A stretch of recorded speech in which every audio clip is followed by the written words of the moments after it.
Saat ku tak mampu berharap, kekhawatiran menghimpit jiwaku,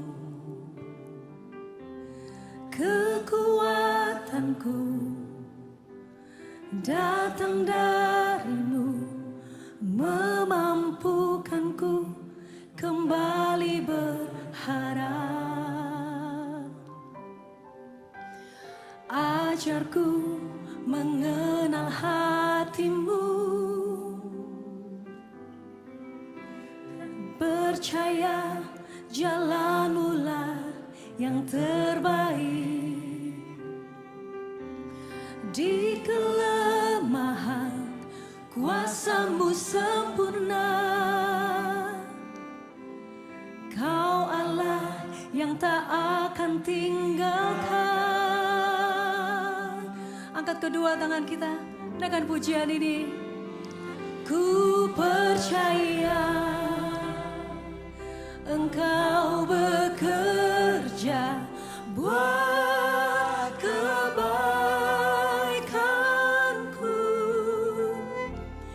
walau belum ku melihat, namun kuasa-Mu sempurna.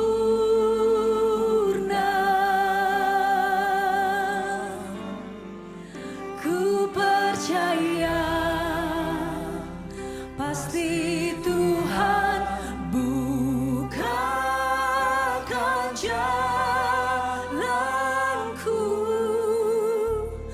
di waktu-Mu yang terbaik, seturut kehendak-Mu. Berikan kemuliaan buat Allah kita. Ajarku mengenal hati-Mu dan percaya jalan-Mu-lah yang terbaik. Di kelemahan kuasa-Mu sempurna, Kau Allah yang tak akan tinggalkan.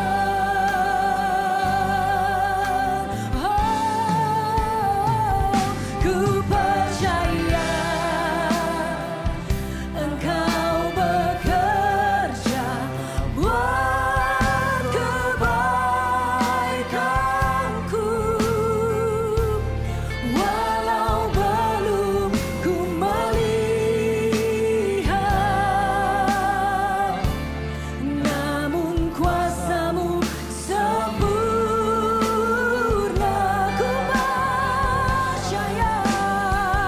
Ku percaya pasti Tuhan bukakan jalanku di waktu-Mu yang terbaik, seturut kehendak-Mu. Mari angkat hati kita, angkat kedua tanganku, katakan ku percaya.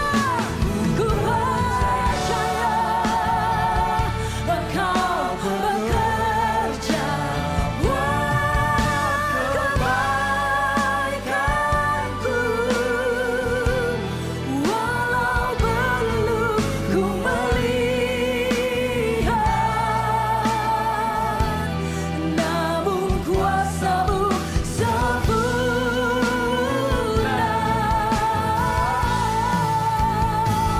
Ku percaya pasti Tuhan bukakan jalanku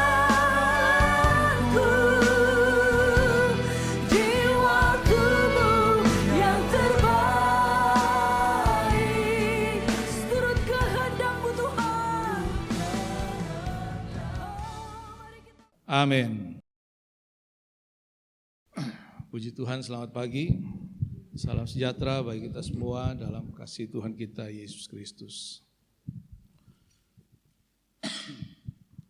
Ya, hari-hari ini orang-orang percaya di seluruh muka bumi kita sedang merayakan hari penantian dan pencurahan Roh Kudus yang sudah terjadi 2000 tahun yang lalu di Kamar Loteng Yerusalem. Dan momentum ini bagi kita orang Pantekosta seharusnya suatu yang spesial. Karena kita orang Pantekosta ini, gereja Pantekosta adalah gereja yang doktrinnya dibangun di atas karya-karya dan manifestasi Roh Kudus sesuai dengan yang dinyatakan oleh firman Tuhan. Karena itu sebagai orang Pantekosta kita seharusnya semakin hari semakin mengerti, semakin memahami, terutama semakin mengalami karya Roh Kudus di dalam perjalanan kehidupan kita, di dalam berbagai-bagai pengalaman-pengalaman rohani kita. Hari ini saya akan berbicara tentang karya Roh Kudus bagi orang percaya, yaitu memberikan karunia dan membentuk karakter. Banyak orang percaya yang bingung dengan operasional dari karunia dan karakter. Saya sering mendengar orang bilang, ini orang ini melayani Tuhan tapi kok masih suka judi. Ini orang melayani Tuhan, bahasa roh lancar, tapi bamaki juga lancar juga. Ini orang khotbah, tapi ya masih tipu sana tipu sini juga. Pernah mungkin kita dengar begitu ya. Atau sebaliknya, ini orang baik tapi kok tidak ada yang dia lakukan dalam pelayanan. Ini orang dia baik tapi kok seperti tidak berfungsi di dalam gereja. Lalu banyak orang kemudian bingung, seharusnya bagaimana? Tidak sedikit orang percaya yang melihat fakta-fakta seperti itu lalu menjadi kecewa dan tidak sedikit yang mundur dari imannya. Karena melihat bahwa ada orang percaya, bahkan hamba-hamba Tuhan, yang karunia dan karakternya itu tidak berbanding lurus, saudara. Karunia dan karakternya itu tidak berjalan secara bersama-sama. Nah, hari ini secara umum saya ingin menyampaikan tentang bagaimana kita memahami antara karunia dan karakter itu. Untuk memulai, saya mengajak kita membuka Alkitab kita di dalam Injil Yohanes pasal yang ke-14 ayat yang ke-16. Injil Yohanes pasal 14 ayat yang ke-16. Demikian firman Tuhan. Aku akan minta kepada Bapa dan Ia akan memberikan kepadamu seorang penolong yang lain, supaya Ia menyertai kamu selama-lamanya. Amin. Yesus katakan kepada murid-murid, jangan gelisah hatimu, jangan takut. Aku akan pergi kepada Bapa. Aku akan menyiapkan tempat bagi engkau. Dan pada saatnya aku akan datang kembali. Tapi antara waktu aku pergi dan aku datang kembali itu, engkau membutuhkan penolong. Penolong yang lain. Roh Kudus kata penolong itu dipakai kata parakletos. Penolong, asisten, advokat, penasehat. Supaya apa? Supaya kita mampu untuk bertahan, untuk berkarya di dalam kehidupan kita sampai Yesus datang kembali itu. Agar kita siap menjemput kedatangan Yesus itu. Agar kita siap mengalami kedatangan Yesus itu. Yesus menjanjikan penolong. Karena apa? Karena dia tahu. Dia sangat paham bahwa saudara dan saya, kita semua membutuhkan penolong. Amin. Tapi seringkali kita sendiri tidak merasa bahwa kita butuh penolong. Ya kan? Sehingga banyak orang percaya itu ya percaya Yesus, tapi berjalan di dalam pengetahuannya sendiri. Berjalan di dalam kekuatannya sendiri. Berjalan di dalam hikmatnya sendiri. Sehingga tidak heran banyak orang percaya yang jatuh bangun ya, di dalam persoalan, di dalam berbagai tantangan. Yesus katakan kepada murid-murid di Taman Getsemani, ayo berdoa, berdoalah supaya kamu jangan jatuh ke dalam pencobaan. Maksudnya itu bukan supaya kita tidak mengalami pencobaan, saudara. Tapi maksudnya supaya ketika pencobaan itu datang kita tidak jatuh. Nah, begitu.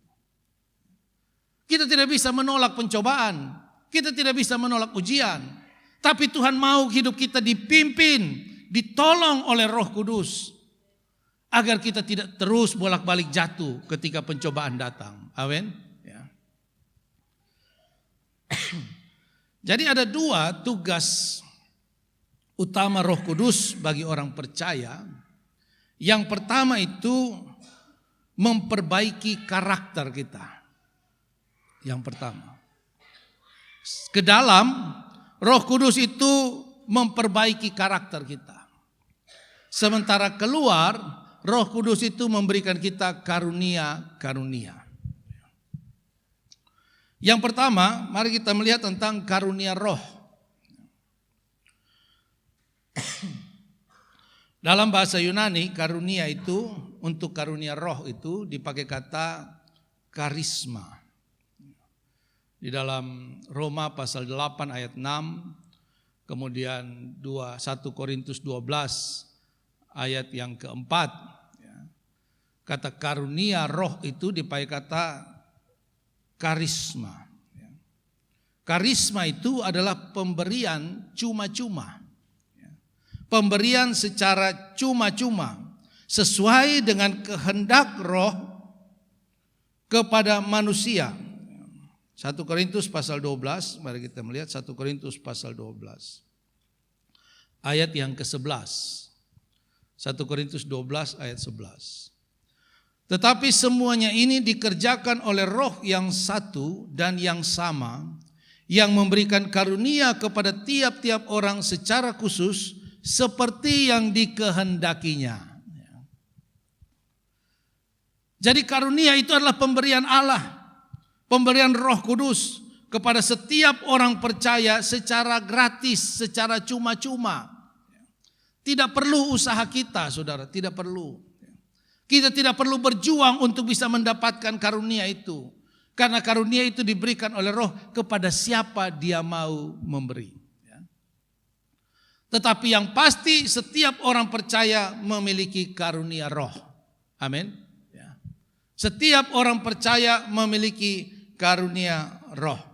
Ayat 7, 1 Korintus 12.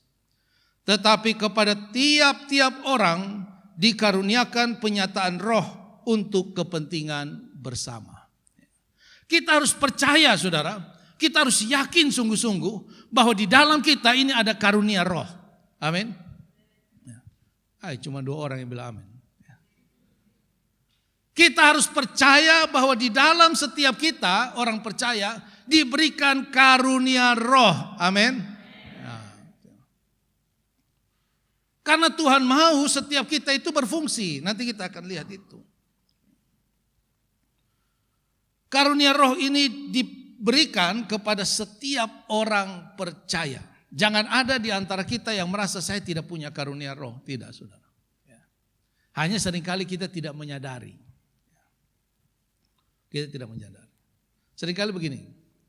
Kita ini menyadari bahwa kita mampu melakukan sesuatu. Kita menyadari bahwa kita punya bakat tertentu ketika kita mulai melakukan. Ya kan? Ketika kita mulai mengerjakan sesuatu. Tapi kalau kita diam saja, tidak pernah berusaha untuk berbuat sesuatu, kita tidak akan pernah mengerti bahwa kita punya sesuatu. Kita punya kelebihan, kita punya karunia, saudara. Kita tidak pernah paham. Karena itu Tuhan mau kita berfungsi, saudara. Karunia roh itu diberikan kepada semua orang percaya sebagai alat, sebagai perlengkapan rohani di dalam pelayanan. Efesus pasal 4 ayat 11 dan ayat yang ke-12. Efesus pasal 4 ayat 11 dan ayat 12. Dan ialah yang memberikan baik rasul-rasul maupun nabi-nabi, baik pemberita-pemberita Injil maupun gembala-gembala dan pengajar-pengajar, untuk memperlengkapi orang-orang kudus bagi pekerjaan pelayanan, bagi pembangunan tubuh Kristus. Jadi Allah memberikan karunia pelayanan kepada orang-orang tertentu yang masuk ke dalam pelayanan 5 jawatan. Untuk apa? Memperlengkapi orang-orang percaya. Nah, perlengkapan orang percaya ini diantaranya adalah karunia-karunia roh. Itu adalah tools, itu adalah alat.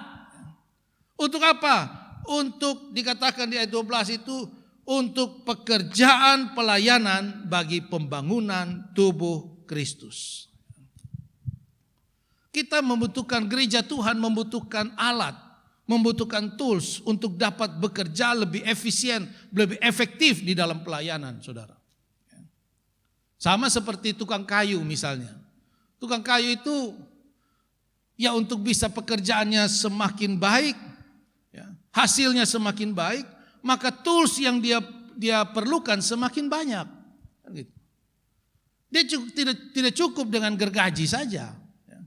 Tidak cukup. Dia butuh skap, dia butuh pahat, dia butuh gergaji saja ada berbagai macam model. Mata gergaji itu ada berbagai macam bentuknya. Semakin baik sebuah karya dari tukang kayu, semakin membutuhkan banyak alat. Demikian pula gereja Tuhan, saudara.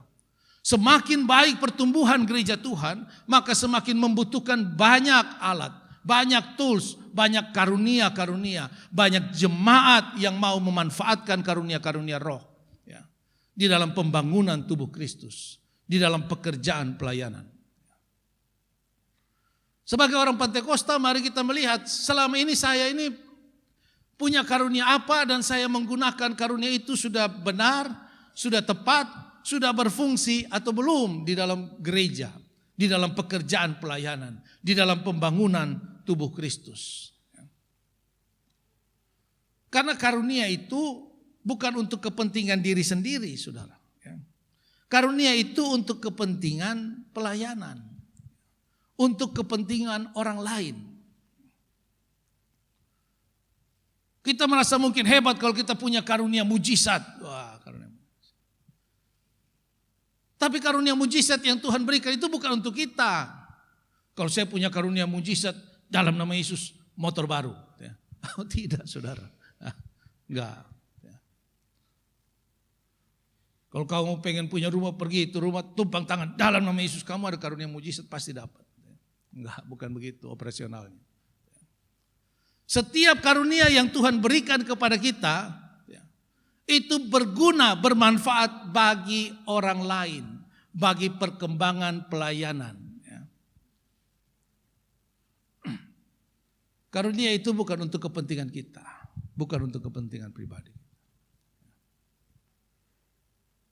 Karena itu Tuhan memberikan kepada setiap kita karunia untuk berfungsi. Karena itu di dalam Roma 1 Korintus pasal 12 itu, setelah berbicara tentang karunia-karunia, lalu dilanjutkan di dalam ayat yang ke-12 dan ayat yang seterusnya, Alkitab berbicara tentang banyak anggota tetapi satu tubuh. Alkitab berbicara bahwa setiap anggota itu harus berfungsi untuk kepentingan anggota yang lain demi pertumbuhan tubuh secara keseluruhan. Setiap anggota tubuh harus berfungsi bagi kepentingan anggota tubuh yang lain untuk pertumbuhan tubuh itu secara keseluruhan.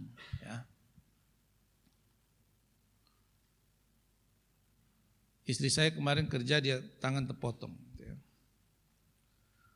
Lalu pas dia terpotong di tangan kanan lagi, tangan yang biasa dipakai. Dia mandi susah, pokoknya dia bikin apa-apa susah. Dia bilang ini ya, bayangkan, saya sambil membayangkan kalau tangan kanan tidak ada, nih bagaimana kita? Kalau cuma hidup dengan satu tangan saja. Tangan luka baru sadar ya, bahwa kita butuh Tuhan. Karena tangan kiri ini sulit untuk bekerja sendiri, saudara. Paling sederhana aja kita mau gunting kuku itu gimana caranya coba. Kalau tidak ada tangan satu ini. Caranya gimana? Yang paling sederhana saja. Lalu kita seringkali merasa, kenapa saya harus capek buat dia? Kenapa saya harus berkorban buat dia? Kenapa saya harus pikir susah-susah buat dia? Karena memang itulah fungsi dari setiap anggota tubuh, saudara. Amin. Kita mau tidak mau, kita harus berfungsi untuk kepentingan anggota tubuh yang lain. Bagi perkembangan tubuh itu secara keseluruhan, saudara. Itulah fungsi daripada karunia roh. Ada berapa banyak karunia roh? Saya percaya nanti akan dijelaskan di dalam doa-doa beberapa hari ke depan. Tapi yang pasti setiap kita harus menyadari bahwa kita punya karunia roh, saudara. Agar kita berfungsi di dalam perkembangan tubuh Kristus ini. Setiap anggota tubuh kita ini, semua ada fungsinya, saudara. Tidak ada yang tidak berfungsi. Karena itu mari semakin hari, kita jangan cuma merayakan kenaikan Yesus. Jangan cuma merayakan pencurahan Roh Kudus. Jangan cuma merayakan baptisan Roh Kudus. Tapi bagaimana karya Roh Kudus itu hidup di dalam kehidupan kita? Bagaimana kita menghidupi karya-karya Roh Kudus itu? Sehingga gereja Tuhan itu semakin hari semakin besar. Gereja Tuhan itu semakin hari semakin berfungsi untuk kemuliaan nama Tuhan. Nah, yang berikut kita melihat hal yang kedua, yaitu karakter. Karakter itu secara tersurat tidak ada di dalam kata karakter itu di dalam Alkitab itu ya. Tetapi di dalam seluruh ya, kebenaran firman Tuhan, karakter itu menjadi salah satu ide pokok di dalam seluruh kebenaran firman Tuhan. Berbicara tentang sifat, sikap kita, tabiat Kristen. Nah, kalau karunia itu adalah pemberian secara cuma-cuma, karunia adalah gratis tanpa usaha kita, maka sebaliknya karakter itu membutuhkan usaha, membutuhkan perjuangan. Tentu saja oleh pertolongan Roh Kudus. Mari kita melihat di dalam Roma pasal yang ke-8.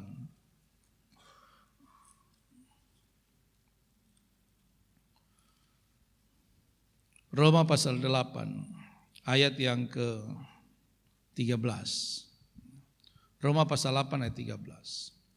Sebab jika kamu hidup menurut daging, kamu akan mati. Tetapi jika oleh Roh kamu mematikan perbuatan-perbuatan tubuhmu, kamu akan hidup. Amin. Ya. Sebab jika, kata jika ini menunjukkan kondisional. Sesuatu yang terjadi ada hubungannya dengan sebab akibat. Sesuatu terjadi karena ada sebabnya. Jika kamu hidup oleh daging, kamu pasti mati. Tapi jika kamu oleh Roh, oleh pertolongan Roh Kudus, kamu mematikan perbuatan-perbuatan daging itu, kamu akan hidup. Di sini kita lihat ada kerjasama antara Roh Kudus dan kita.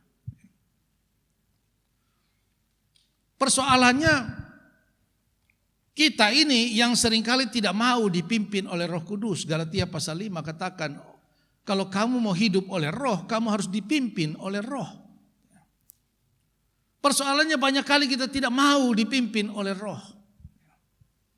Kita mau dipimpin oleh pikiran-pikiran kita sendiri. Kita tidak mau diarahkan oleh Roh. Kita hanya mau diarahkan oleh tabiat-tabiat kita, kebiasaan-kebiasaan kita. Inilah yang menjadi tantangan setiap orang percaya, saudara. Kita tidak usah pusing dengan karunia, karena karunia itu Roh Kudus pasti berikan. Tapi yang perlu kita pikirkan sungguh-sungguh, kita pikirkan baik-baik. Bagaimana karakter kita ini? Bagaimana karakter? Di dalam Yakobus, Alkitab katakan kalau kamu kekurangan hikmat, minta kepada Roh Kudus, Dia akan memberikan karunia hikmat. Dia akan memberikan. Karunia juga bisa kita dapat ketika kita minta kepada Tuhan lewat doa-doa kita. Tetapi karakter tidak bisa berubah hanya dengan doa, saudara. Amin. Karakter tidak bisa berubah hanya dengan doa. Saudara mau doa puasa 20 hari, 30 hari, tidak bisa mengubah karakter. Karena karakter itu adalah kebiasaan yang selalu harus kita lakukan, yang harus kita bangun setiap hari. Di dalam ketaatan kepada Roh Kudus. Dan ini yang harus menjadi fokus orang percaya, saudara. Membangun karakter. Karena di awal tadi saya katakan, banyak orang kecewa ketika melihat orang-orang percaya, bahkan hamba-hamba Tuhan. Punya karunia-karunia yang luar biasa, tapi kehilangan karakter yang benar. Ini perjuangan kita, saudara. Perjuangan kita. Kita harus berjuang. Sekali lagi saya katakan, tidak cukup dengan doa puasa, saudara. Tidak cukup. Kita harus berlatih. Karena itu Rasul Paulus katakan, aku telah melatih tubuhku. Tubuhku aku latih sedemikian rupa. Secara serius. Kenapa? Aku tidak mau setelah aku memberitakan Injil, kamu selamat, aku tidak selamat. Bisa jadi saudara. Lalu sampai kapan kita berjuang itu? Proses perubahan karakter itu berlangsung seumur hidup, saudara. 1 Korintus pasal 2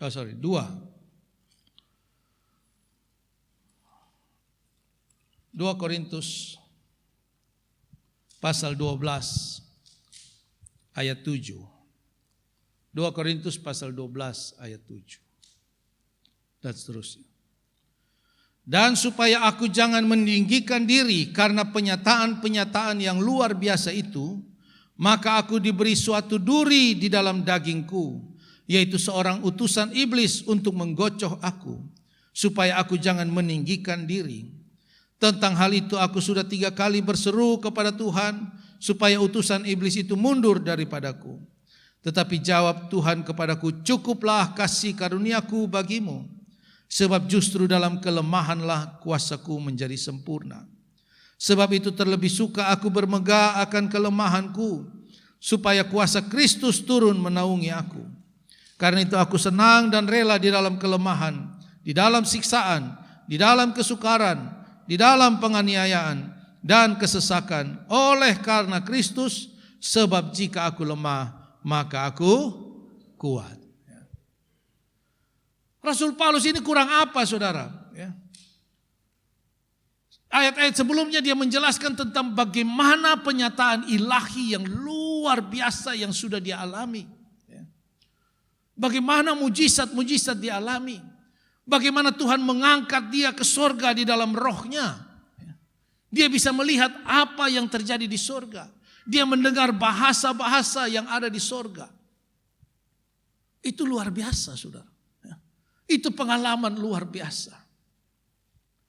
Tetapi di saat dia punya karunia yang luar biasa itu, dia menyadari bahwa Roh Kudus juga bekerja untuk menjaga karakternya. Ayat 7 dikatakan, supaya aku jangan meninggikan diri. Ini karakter yang paling gampang ya, yang paling gampang terjangkit kepada setiap orang percaya itu adalah tinggi hati, sombong ketika sudah diangkat. Itu karakter yang paling mudah ya. Rasul Paulus katakan supaya aku jangan meninggikan diri. Supaya aku jangan menjadi sombong. Supaya aku jangan menjadi tinggi hati. Jangan menjadi angkuh. Jangan lupa diri. Tuhan memberikan kepadaku duri di dalam daging. Suatu kesukaran, suatu kesulitan yang tidak mau pergi. Lalu Rasul Paulus mengambil suatu posisi pemahaman yang baru, yaitu tidak apa-apa saya mengalami ini, karena justru di dalam kelemahan-kelemahanku, justru di dalam kesulitan-kesulitanku, itu membuat seimbang antara karunia dan karakter. Itu membuat aku menjadi orang yang seimbang antara karunia yang Tuhan berikan dan karakter yang harus saya bangun. Seorang Rasul Paulus tetap masih diperbaiki karakternya. Seorang Rasul Paulus tetap masih harus dijaga karakternya dengan berbagai persoalan. Siapa saudara dan saya? Seberapa banyak penyataan ilahi, karunia yang kita dapat dibandingkan dengan Rasul Paulus. Lalu apa yang mau kita sombongkan? Rasul Paulus bilang, kalau saya mau sombong, saya bisa terlalu sombong. Saya ini orang Yahudi asli. Saya orang Yahudi. Saya dididik dengan hikmat yang luar biasa. Saya sarjana teologi yang luar biasa. Saya taat kepada hukum Taurat. Tidak ada cacat celah dalam ketaatan terhadap hukum Taurat. Ayo, apa yang kurang dari Rasul Paulus? Tidak ada. Tapi Tuhan tahu, setiap karunia-karunia yang hebat itu berpotensi membawa kita menjadi tinggi hati. Berpotensi membawa kita menjadi orang yang sombong. Karena itu mari kita belajar, dituntun, dipimpin oleh Roh Kudus, saudara. Kalau tadi karunia itu berguna bagi orang lain, tapi karakter itu berguna bagi kita sendiri, saudara. Karunia berguna di dalam pelayanan pekerjaan Tuhan. Karakter itu berguna bagi pertumbuhan iman kita. Bagi kehidupan kita secara pribadi.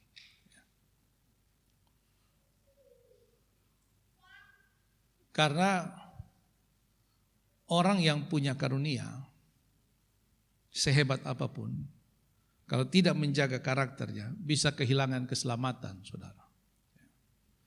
Injil Matius pasal yang ke-7. Tentu kita semua tahu ayat ini. Injil Matius pasal 7 ayat 21 sampai 23. Injil Matius 27 21 sampai 23. Bukan setiap orang yang berseru kepadaku Tuhan, Tuhan akan masuk dalam kerajaan sorga, melainkan dia yang melakukan kehendak Bapa-Ku yang di sorga. Pada hari terakhir banyak orang akan berseru kepadaku, Tuhan, Tuhan, bukankah kami bernubuat demi namamu? Ini karunia, saudara. Dan mengusir setan dalam namamu, ini juga karunia. Dan mengadakan banyak mujizat demi namamu juga, ini pun karunia. Pada waktu itulah aku akan berterus terang kepada mereka dan berkata, aku tidak pernah mengenal kamu, enyahlah daripada kamu sekalian pembuat kejahatan. Saudara lihat. Banyak orang pada hari-hari terakhir Tuhan akan berterus terang. Kamu memang punya karunia yang luar biasa. Kamu memang bekerja luar biasa di dalam pelayanan pekerjaan Tuhan. Tapi kamu lupa terhadap karaktermu. Kamu lupa memperbaiki karaktermu. Kamu lupa menjaga karaktermu. Sehingga pada hari terakhir mohon maaf. Kamu pembuat kejahatan, aku tidak mengenal kamu. Ini kan kasihan, saudara. Ya. Bagaimana kalau kita ada di posisi ini, saudara? Ya. Mari saudara kita serius ya, membangun karakter kita di dalam tuntunan Roh Kudus. Dan karakter Kristen yang benar adalah karakter yang dibangun di atas dasar kasih. Ayat yang terakhir, 1 Korintus pasal yang ke-13. Ini pun sebuah ayat yang sudah umum kita pahami. 1 Korintus pasal 13. Ayat 1. Sekalipun aku dapat berkata-kata dengan semua bahasa manusia dan bahasa malaikat, tetapi jika aku tidak mempunyai kasih, aku sama dengan gong yang berkumandang dan canang yang gemerincing. Sekalipun aku mempunyai karunia untuk bernubuat dan aku mengetahui segala rahasia dan memiliki seluruh pengetahuan, dan sekalipun aku memiliki iman yang sempurna untuk memindahkan gunung, tapi jika aku tidak mempunyai kasih, aku sama sekali tidak berguna. Dan sekalipun aku membagi-bagikan segala sesuatu yang ada padaku, bahkan menyerahkan tubuhku untuk dibakar, tapi jika aku tidak mempunyai kasih, sedikit pun tidak ada faedahnya bagiku. Amin. Ya. Oh, ini karunia-karunia yang dahsyat, saudara. Karunia-karunia yang luar biasa. Tapi semuanya itu hilang. Tidak bernilai kekekalan ketika itu tidak dibarengi, tidak disertai dengan karakter-karakter ilahi yang dibangun di atas dasar kasih. Karena itu Bapak Ibu Saudara sekalian, yang pertama, Tuhan mau kita berfungsi di dalam pelayanan pekerjaan Tuhan. Tuhan mau kita berfungsi di dalam pembangunan tubuh Kristus. Karena itu Tuhan memberikan kepada setiap kita karunia. Tapi di saat yang sama, Tuhan juga mau kita tunduk di bawah tuntunan Roh Kudus untuk membentuk setiap karakter kita, untuk membentuk sikap, untuk membentuk perilaku kita. Untuk membentuk sifat-sifat kita. Semakin hari karakter kita semakin serupa dengan gambaran Kristus. Puji Tuhan, demikianlah firman Tuhan. Kiranya memberkati saudara dan saya.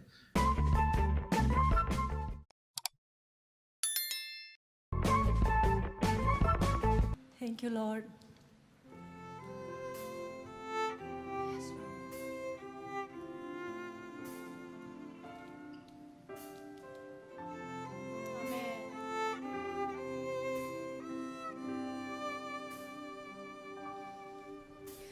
Saat ku tak mampu berharap, kekhawatiran menghimpit jiwaku, kekuatanku datang darimu, memampukanku kembali berharap. Ajarku mengenal hatimu, percaya jalanmu lah yang terbaik. Di kelemahan kuasa-Mu sempurna, Kau Allah yang tak akan tinggalkan. Angkat kedua tangan kita dengan pujian ini. Ku percaya Engkau bekerja buat kebaikanku,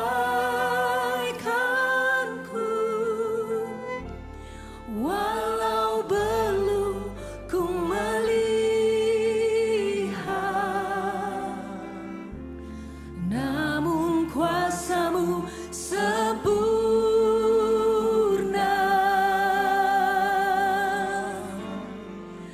Ku percaya pasti Tuhan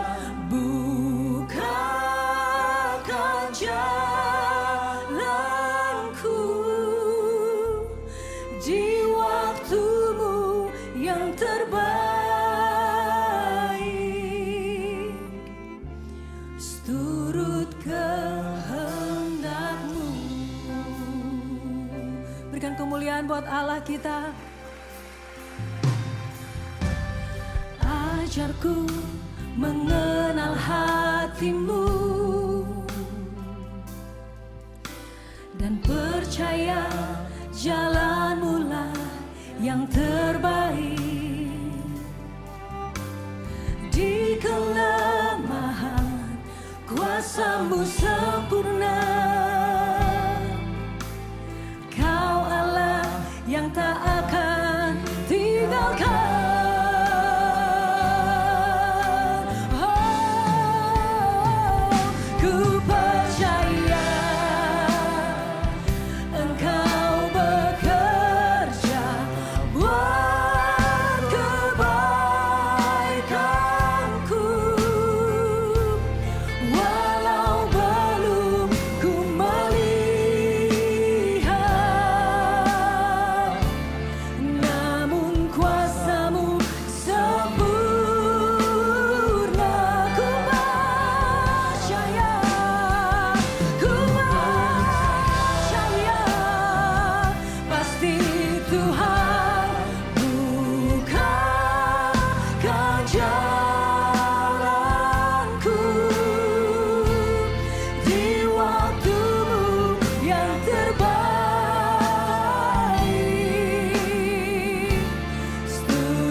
Engkau bekerja buat kebaikanku,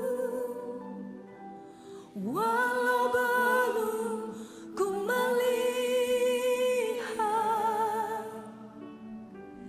namun kuasa-Mu sempurna.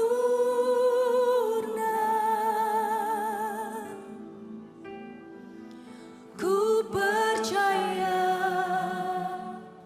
pasti Tuhan bukakan jalanku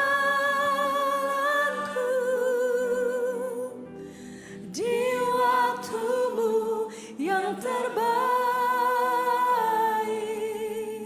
Amin. Seturut kehendak-Mu di waktu-Mu yang terbaik, Tuhan. Di waktu-Mu yang terbaik.